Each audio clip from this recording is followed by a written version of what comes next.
Canada is home to many top-rated business schools, which include the likes of Ivey, Queen's, Rotman, and Schulich. These schools have developed great reputations for themselves in Canada, North America, as well as internationally within the global community. Now, if you're considering going to any of these schools, much like I was 4 years ago coming out of high school, it can be a very tough decision as all of these schools are great and you're not making a choice between a less great school and a great school. You're making a choice between some of the best schools in Canada. Hey friends, welcome back to the channel. If you're new here, my name is Yusuf. I'm a graduating student from the Schulich School of Business based out of Toronto, Canada. And on this channel, I go over my university experience and discuss tips for career development, professional development, and more. In this video, I will be looking at the employment reports from some of the top business schools in Canada, and we'll be comparing them to see how these schools stack up against each other and if we can see any particular trends that emerge. The four schools we'll be looking at today in particular are Ivey, which is from the Western University, the Schulich School of Business affiliated with York University, the Rotman School of Management from the University of Toronto, as well as the Smith School of Business from Queen's University. All of these schools publish their employment reports annually. The one caveat here is that Rotman doesn't actually disclose salary information. This could be due to a variety of different reasons. This is nothing to be held against the school. It's just that some schools have different policies on reporting. So I won't be looking at their specific salary. If for some reason you are able to find information on that, please let me know in the comments below and I'll make sure to incorporate it in the future video. But as far as I'm concerned, I couldn't find any specific details on salaries from Rotman. The reports I'll be looking at are before COVID, so around 2019 to 2020. This is because a lot of schools haven't actually posted reports after COVID, so which is 2020 and beyond, as well as the impact of the pandemic is an anomaly and kind of like an outlier. So I'll be looking at information before the pandemic. So diving right in, the first thing we'll take a look at is employment rates. And this is essentially the number of students who are actively looking for jobs or able to find some. So starting with the Schulich School of Business, 89% of students were hired within 3 months of graduation. Looking at the Smith School of Business, 98% of students were hired within 6 months of graduation. At the Ivey School, there were 86% hired by September 30th and 93% by December 2020. September 30th represents around the 3-month mark, assuming that people graduate in June, and December would represent around a 6-month mark. Lastly, Rotman had a employment rate of about 92% within 9 months of graduation. Taking a look at some of these numbers, it may seem like Ivey and Schulich are extremely low, but the thing to note here is that both of these numbers are within 3 months of graduation. So in 3 months, 89% or 86% from Ivey were able to secure a job, whereas if you look at the 6-month numbers at Ivey, that's 93%, but Schulich didn't actually give numbers past the 3-month range. In general, all of these schools seem to be comparable in terms of their employment rates, especially if you were to be able to compare them based on like a 6-month time period. So the key takeaway here is that from all of these schools, if you're actively looking for a job, you are more than likely to find a job and be successful in securing a position within approximately 6 months of graduation. So now we're going to actually dive deeper into the salary statistics from each school. And as I mentioned earlier, Rotman doesn't actually release specific salary details, not that I could find. So we'll only be looking at Schulich, Ivey, and Queen's. So starting with Schulich, the average salary for graduating students for the undergraduate level was approximately $58,230, and this figure includes signing bonuses, base salaries, and other sorts of guaranteed compensation. The average signing bonus was approximately $6,900, and the range is a very important number to pay attention to. The range was approximately $38,000 to $146,000 with a spread of $108,000. The median salary was $54,000, and taking a look at the highest paid industry, this is also something that we want to pay attention to because you'll soon find out that a lot of these schools have similar industries that are at the top. Financial services, the average paid salary for that was $74,000 approximately, and the highest overall salary was within the financial services industry at $146,000. So diving a little bit deeper into the top 3 industries in terms of the percentage of graduates that go into these industries, accounting had an average salary of $50,669,000, Finance had a higher average at around $74,000, and tech/telecom had an average salary of approximately $57,500. Now taking a look at Ivey. In Ivey, the average salary is actually quite high at approximately $79,000, which includes signing bonuses, base salary, and other guaranteed compensation. The average signing bonus here is around $10,500, and the range. Now, this number I found quite interesting. The range is $12,000 to $260,000, with a spread of approximately $248,000. Now, this is interesting because it's such a high range of salary that it could really impact the average salary score. And this is a caveat, as averages are not necessarily the best number to look at, as it doesn't give you a full picture. And what you're looking for is less variability between the salaries and something that's closer together. The approximately $80,000 figure could be due to the fact that one person may have gotten such an extremely high salary, and that would have brought the average really high. This is something to take note of. I can't be sure on this. I'm just mentioning that this is something that's inherently there when you're looking at data, and these universities don't necessarily release individual data sets that we could look into deeper. The median salary was $67,000. The highest paid industry, which is interesting, was information technology at an average salary of $91,000. And the highest salary was from financial services with $260,000, which in my opinion is really high, and whoever got that, that's amazing. Once again, similar to Schulich, we'll be looking at the top 3 industries based on the graduates that go into those industries. Finance was one of the most popular with an average salary of $83,000. Consulting yielded a salary of $66,600 approximately, and accounting at around $56,000. Now let's take a look at the Smith School of Business from Queen's University. So over here, the average salary was around $61,200, and this figure does not include signing bonuses and other guaranteed compensation. And in fact, Smith doesn't release too much detailed data compared to the other schools, so there was no information on average signing bonuses, range, median. But the highest paid industry was finance, with an average salary of $79,000, and the highest individual salary was $119,655, with no particular industry specified. But based off of my assumptions, and this is really based off my assumptions, so don't take my word for it, I'd assume this is in financial services, as we saw through Schulich and Ivey that financial services, in particular fields such as investment banking, tend to pay these extremely high salaries. The top 3 industries at Queen's were accounting, with an average salary of $46,796, finance with an average salary of around $79,000, and consulting with an average salary of approximately $73,000. So now that we took a little bit of a deep dive into these numbers, let's compare them against one another and see what insights we can come up with.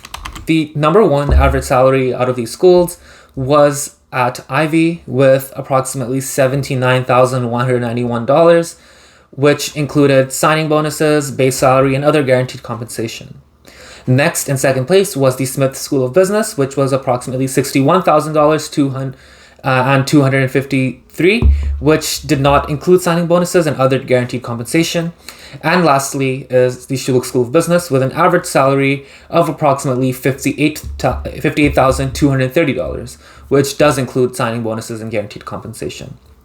So taking a look at this data, the one thing to note, as mentioned earlier, is that the Smith School of Business doesn't include bonuses within the salary. So it's safe to assume if it's somewhere in the ballpark of Schulich and Ivey, this would bring that number closer to the $70,000 range. But rest assured, the average salary from these universities are typically in that same range of approximately $20,000, give or take. Rotman wasn't included in this, once again, as they didn't have specifics on salary information. But it's safe to assume that it would be comparable to some of the schools on this list as well. Now that we've looked at the salaries, let's take a look at the most popular industries and functions within each university. So starting with the Schulich School of Business, looking at the employment by industry graphic on the left-hand side, you see that accounting is the most popular industry at around 34%. The next would be financial services at 23%. And lastly, the next one would be technology/telecom. And these numbers, in my opinion, are pretty accurate. As I mentioned earlier, I did go to the Schulich School of Business, and a lot of people go into accounting. So I'm not really surprised by these numbers, and I think they're pretty true. And employment by function once again mimics this, as the top function is accounting audit, followed by finance, and then lastly is operations management, HR, which is really can be tied into any industry because these are roles that are cross-functional and cross-industry. Next, looking at Ivey, it's no shock that the top industry over here is financial services at 33%. If you're at all familiar with Ivey, you know that the school is generally known for its finance program and has a lot of students going into investment banking and financial services. After that is consulting, and in third place, it seems like a bit of a tie that's really close together, but I'd say accounting as well over here. And when looking at the function, once again, it really mimics the same thing, with finance being at the top, consulting, and then accounting. Looking at Smith, once again, I feel like I'm being very repetitive here, but I think you can see there's a common trend between these business schools. Accounting is the top industry at Queen's, then it is finance, and then followed by consulting. And lastly, Rotman actually does give information on industry and function.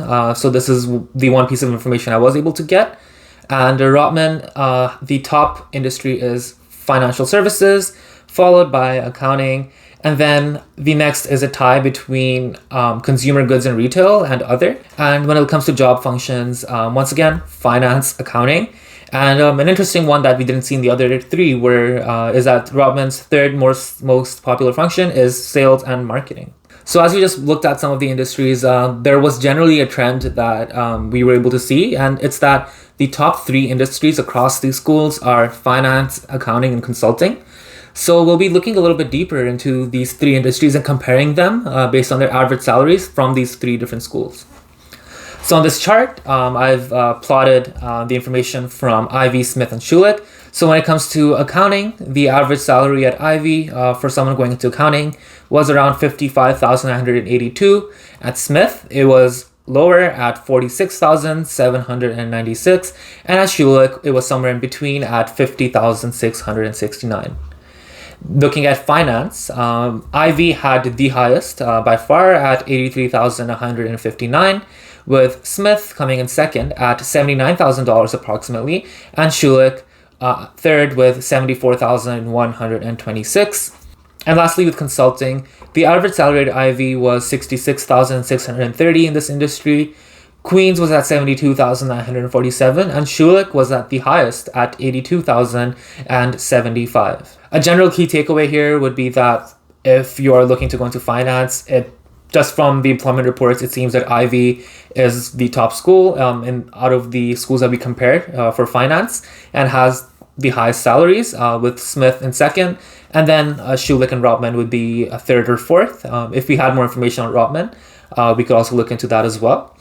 With accounting, Ivey seems to have the highest, with Schulich and Smith right behind. And then for consulting, Schulich seems to have the highest salary. So that kind of brings us to the end of the analysis part of it, looking into the employment reports from these universities. I did go ahead and kind of write some key concerns and takeaways that I feel like is important to note. So the key points of considerations, the number one thing is that not all schools report response rate and data collection methods. And this is very important, as it's important to know the sample size from these universities.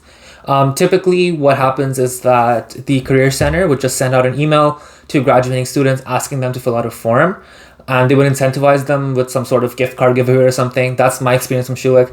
So it's important to see the reliability of that as to how many people submit that information, because it really makes a difference from a statistical standpoint if 100 people submit that information versus like 400.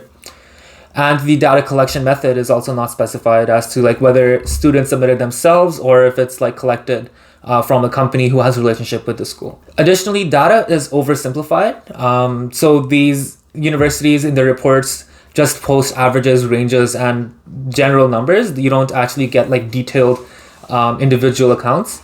So these numbers, once again, could be oversimplified. If we had all that data, we could plot some sort of normal distribution, find some outliers, try to correct for that. But since we don't, we use what we had available. So the third point to mention, and I think that's also a very important one, is that Rotman doesn't report undergraduate salary statistics from what I could see online. Nothing to be held against the university. As I mentioned, schools have different priorities, reasons to do so. But given its stance and given the standing and kind of reports around the university, it's safe to assume that it would be comparable to some of the universities we discussed today. Additionally, I mentioned this at the beginning as well. The data doesn't take into account COVID-19 and its impact. So the data that I used was depending on the latest ones available from around 2018 to 2020. So 2020 right before the pandemic hit. COVID-19 has for sure impacted a lot of these statistics you see here. And lastly, average salaries and looking at employment reports is only just one way of comparison and is only one metric to look at. When looking at these universities, you want to find as many different things to compare them based on. And looking at employment reports is a great start, but you also need to look at various different things, such as rankings, people's reviews, your own objective criteria, such as costs, whether you want to be moving away from home, factoring the cost of residence, tuition, and everything else like that.